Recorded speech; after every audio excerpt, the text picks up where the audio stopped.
Olá, sejam todos bem-vindos a esse terceiro encontro, na verdade, da saúde, na escola.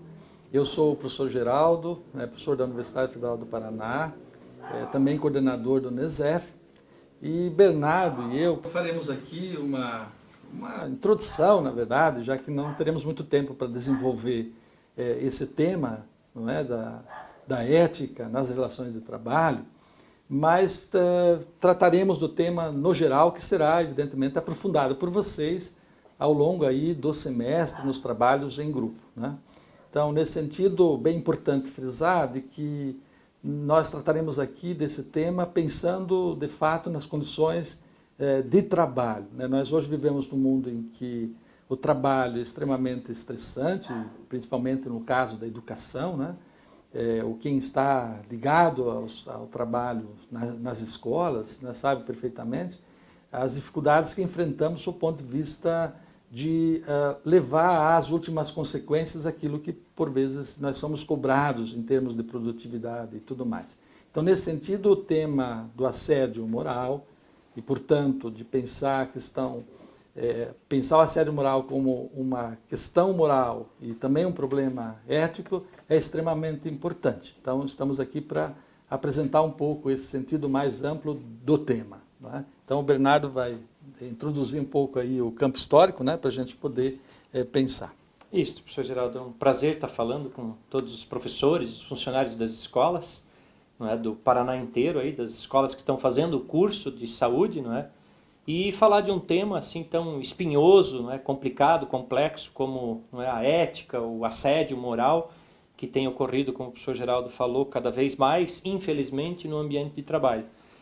É óbvio que em tão pouco tempo é difícil, não é, explanar ou aprofundar o tema da ética, que é complexo, amplo, mas assim, uma palavrinha sobre o histórico, não é, da ética, e dizer que, acho que é de conhecimento de todos, que a ética ela tem um longo estudo aí na história do pensamento ocidental, sobretudo, que é onde a gente é formado e mais ou menos conhece, não é? Então dizer que as primeiras discussões mais organizadas, não é, elas já vêm lá da Grécia Antiga, não é? O pensamento grego, sobretudo, não é, o Aristóteles, o Platão, já tiveram uma preocupação organizada, não é, em relação a esse tema que já fazia parte do cotidiano lá, não é, daquele ambiente há 2.600 anos praticamente. E a ética, não é, para fazer assim uma pequena diferenciação entre a ética e a moral, que é uma coisa bastante complexa e bastante confundida também, né? Exatamente.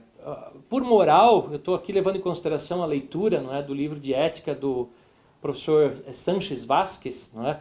A moral diz respeito ao costume, ao hábito diário, não é? Ao cotidiano das pessoas, e isso gera uma atitude, uma ação em relação às pessoas que se encontram. Esse encontro no mundo da política, no mundo do trabalho, não é? Ele gera essa relação e o hábito vai permeando essas relações, e a discussão dessas relações costumou-se historicamente chamar, não é, dentro da filosofia, porque a ética é uma área não específica, não é, da filosofia, mas os filósofos têm discutido isso de forma científica, não é, a ética, que seria exatamente, segundo o Sánchez Vázquez, a ciência que estuda a moral.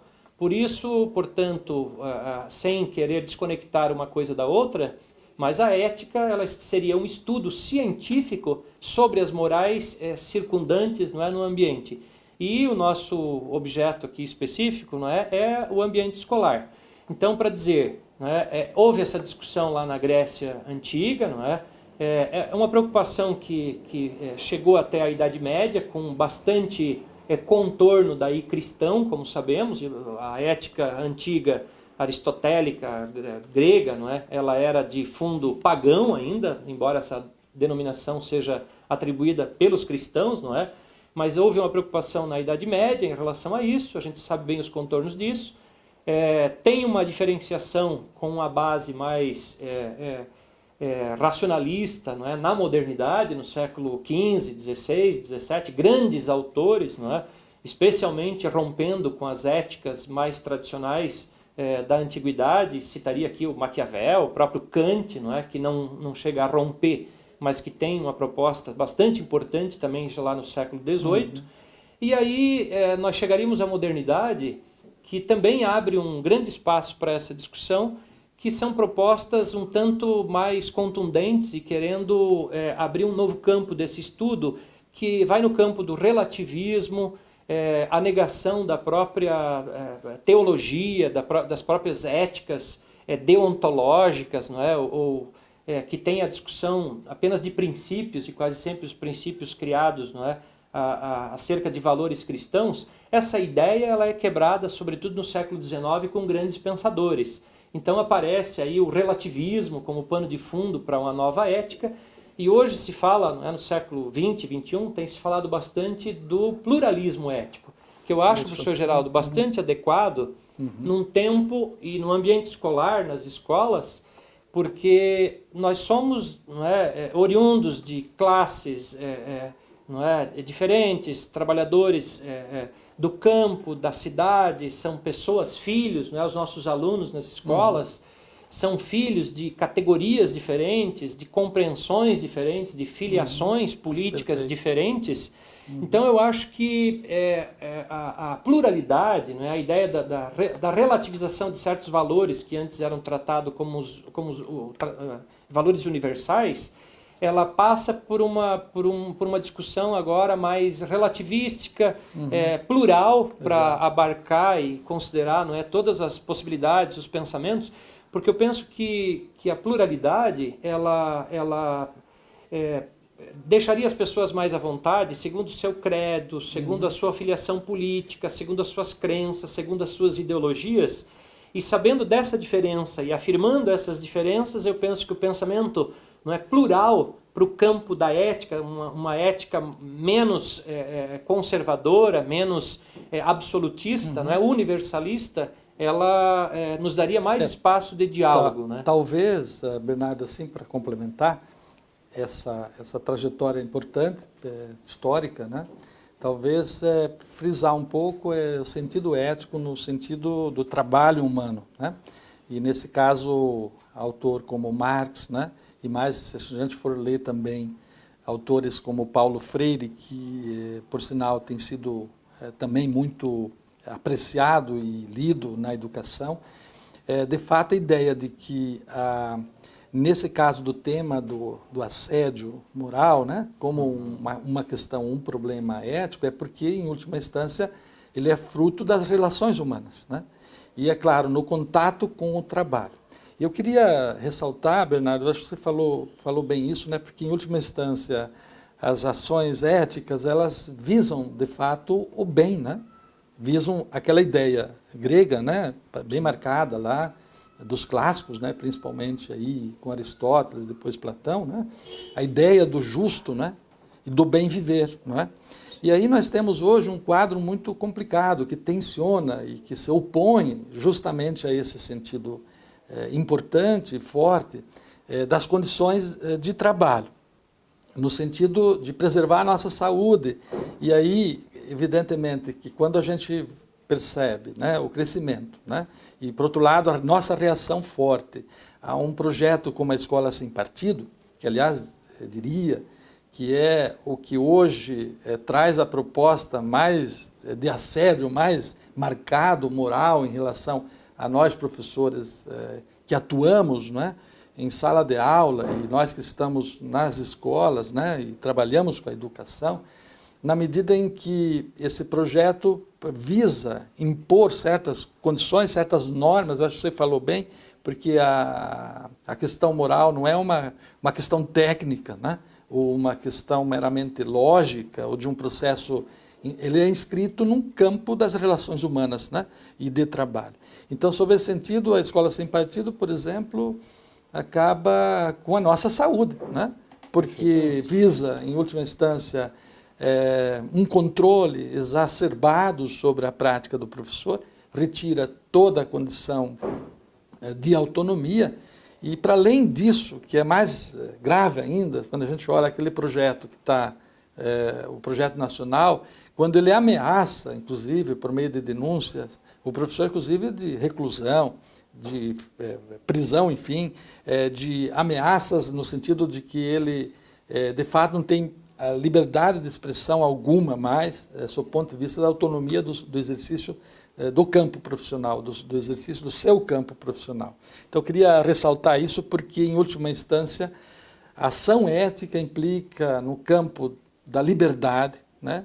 Evidentemente no sentido da responsabilidade, né? E principalmente, que é muito caro do ponto de vista do nosso trabalho hoje, que é a ideia forte, né, de uma consciência, né, de uma consciência marcada do ponto de vista, né, da compreensão do mundo, né?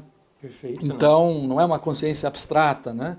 Que a gente vem chamando de, né, escola com mordaça, tem nos Exatamente. afetado diretamente. Então, eu penso que nós temos que estudar esse fenômeno, a nossa relação com o mundo do trabalho, com a relação com a sociedade, com os colegas, com os alunos, e trazer, né, Bernardo? Eu acho que a reflexão no campo, não é, no campo, digamos, civilizado do processo, né, da educação, né?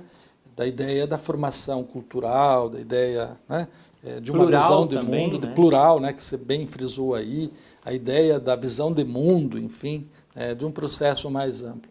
E eu acho que bem importante, por isso que da minha parte aqui queria só dizer ainda que é importante que vocês aproveitem esse tempo para estudar, eu acho que aprofundar esses temas, debater esses temas, né? Porque nós não podemos aceitar qualquer tipo de intervenção, constrangimento, né, de qualquer ordem. E só para lembrar que o assédio moral, ele ao menos tem uma característica forte, quer dizer, tem o lado do constrangimento ou de uma situação, né, digamos, em que você se sente coagido ou, de alguma forma, a sua liberdade é obstruída, né? E quando há uma permanência desse processo. E aí a gente tem que pensar bem o que vem sendo aí no estado do Paraná, principalmente, não é a política do próprio Estado, né, em relação à educação, né?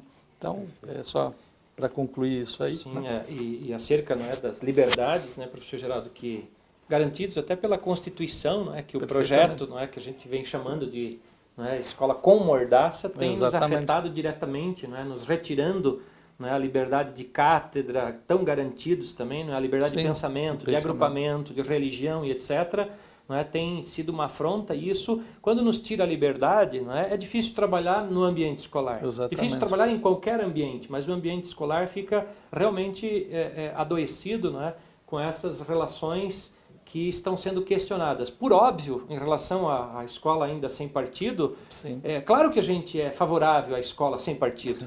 Não é?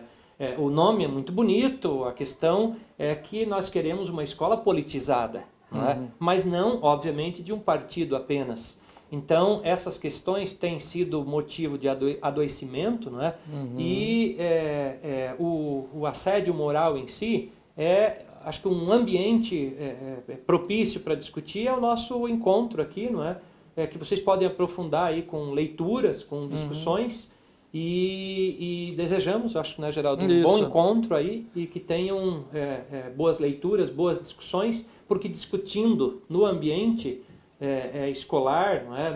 Nas escolas, enfim, onde se trabalha, é que a gente fica parecendo até uma psicologia de grupo, alguma coisa, mas aí se discute e se vê que, às vezes, pequenas soluções encontradas por uma pessoa, por um professor, por um funcionário de escola, por alguém que pode ter compreendido o problema por um outro viés, por uma outra ótica, e aí pode chegar, não sei se a solução, porque o assédio moral, não é? Ele é bastante complicado de ser até caracterizado na justiça, por exemplo, não é? Claro. Fui assediado moralmente, mas tem gravação, tem filmagem, tem prova. Tem provas.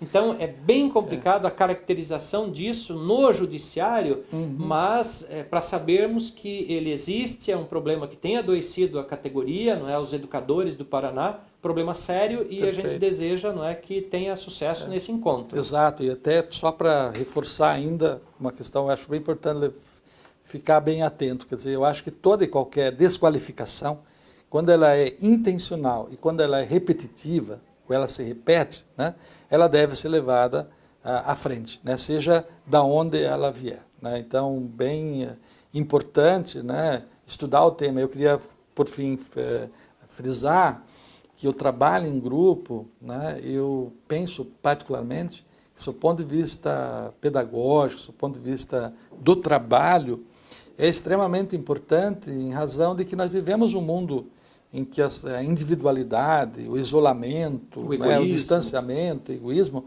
ele reina e se impõe sobre. Né? Então, essa é uma forma também de resistência. Eu acho bem importante, elogioso, inclusive, essa iniciativa não é, da APP, no sentido de fazer esses grupos de estudo, enfim, ir para o chão da escola mesmo, enfim, fazer um trabalho forte aí de formação. Isso, queria parabenizá-los também e desejar a todos, né, bons estudos.